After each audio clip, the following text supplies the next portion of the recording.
What's up guys, this is Ryan, Free Spirit Recreation. Today we're gonna show you guys the new Aspen Lite Crossbars that just dropped. If you guys already have an Aspen Lite, then you'll be really excited to have this offering for you. So let's dive in here. So we've got 4 brackets that are gonna come with, these are laser cut branded aluminum mounting brackets. And then we've got our 2 lightweight crossbars that will attach to these. All of the hardware that you're gonna need will be inside of a single package, and it will have 8 of your drop-in T-nuts.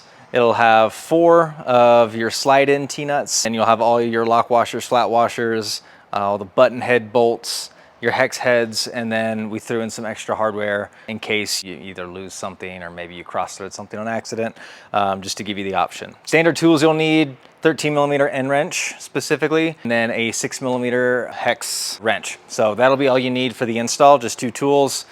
Pretty simple, easy, so we'll dive right in. We'll start with our drop-in T-nuts, and you'll have 4 that you'll do on each side. So that'll be 2 per bracket. Now, in the channel system here on the Aspen Lite, on the top part, you'll see a cutout right here in the center of that channel. And so we'll just take our drop-in T-nut, we'll get it in there, slide it to the front, take our other one, slide it in, and the orientation of these doesn't necessarily matter, just whatever's easier for you. And then you'll take your other 2 and you'd slide these preferably to the front, but for the sake of this demonstration and install, we're gonna show you everything on the back side of this tent and just run through full install on this end. The next step is we're gonna get our bracket mounted to our bar loosely. So you'll flip your bar over, and on the underside, you'll notice the track's a little different. So this is the bar flipped right side up. You've got some serrated edges here on top, gripping whatever you have mounted. And when you flip it over, you'll notice everything's smooth. You'll have a channel here that we'll be able to slide our T-nut into. We'll take 2 of our T-nuts per bar. And then what we'll do is we'll take our bracket. So we've got our lock washer, flat washer, our hex head, and we're just gonna feed this through. We're gonna do these lightly and get these attached just finger tight so that we can make our adjustments after the fact. So we'll do that for all the crossbars, and then we'll loosely fit around our channel system and start plugging in our M8 hardware on the sides. All right, so now that we've got all of our brackets attached loosely, finger tight enough to where you still got some tension, but you can still move your bracket around. Once we've got those attached to our load bars, we're going to now loosely fit them on the tent and line them up with our M8 drop-in T-nuts here and make our adjustments from there. So we'll drop this guy down like so. All you have to do, just kind of line up your holes, make sure that they're accessible. We're gonna take our button head bolts here and with our lock washer and flat washer, and we'll just feed them in here to the side. Again, loosely hand tighten these. We'll get everything tightened up at the end, make sure that we're lined up where we want to be. All right, and then we'll just do this for all 4 corners. Depending on where you're mounting your brackets here, the top of the tent has your metal bars that are underneath, the actual exoskeleton of the tent. And so you have 3 of them that run the length of the tent. And what you want to avoid is mounting these directly over those bars where you can feel that tension. Reason being is we want to distribute the weight across the top of the tent, and so you want to also avoid any potential to be rubbing against the top of the tarp here. This is, obviously a canvas top, and so you want to make sure that we're staying away from that. And when we mount these in the middle, what we're doing is avoiding any potential for that to happen, because this material has more room to be out of the way. So if you have anything loaded on top, you won't have any kind of obstruction, you won't have any kind of potential to start rubbing that material.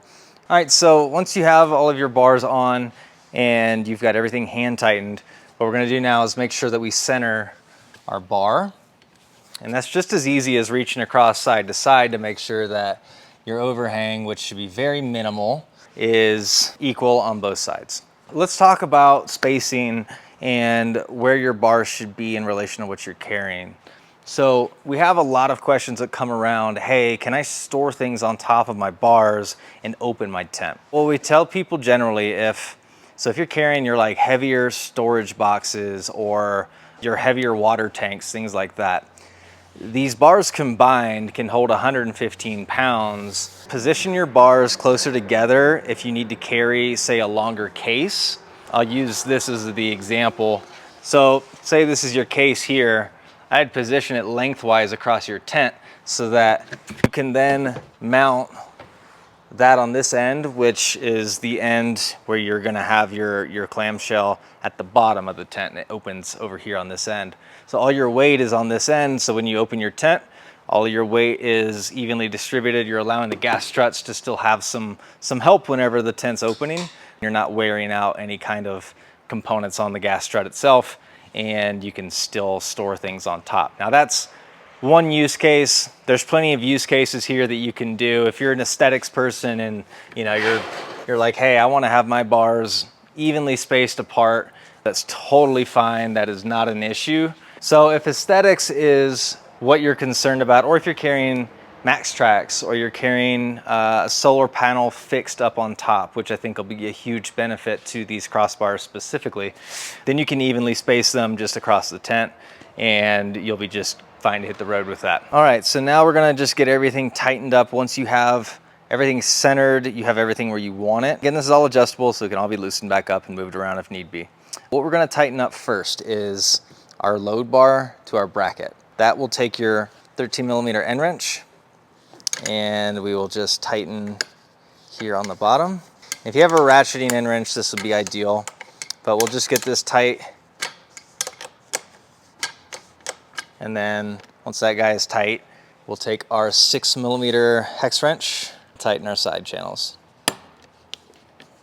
And then we'll just complete this for all 4 corners. All right, well, that's gonna wrap it up for Aspen Lite Crossbars install. Like we mentioned before in the beginning of the video, we included some extra hardware so that in the event that you do strip a bolt on accident, or if you lose one, whatever the case may be, we provided some extras here. So you'll have an extra drop-in T-nut, an extra slide-in T-nut, bolt, and washers for each. If there's any questions you guys have, or if there's anything else you want to see with these crossbars specifically, let us know, drop them in the comments, and we'll be sure to get that content put together for you guys. Enjoy hitting the road, get out there camping, and we'll see you guys in the next one.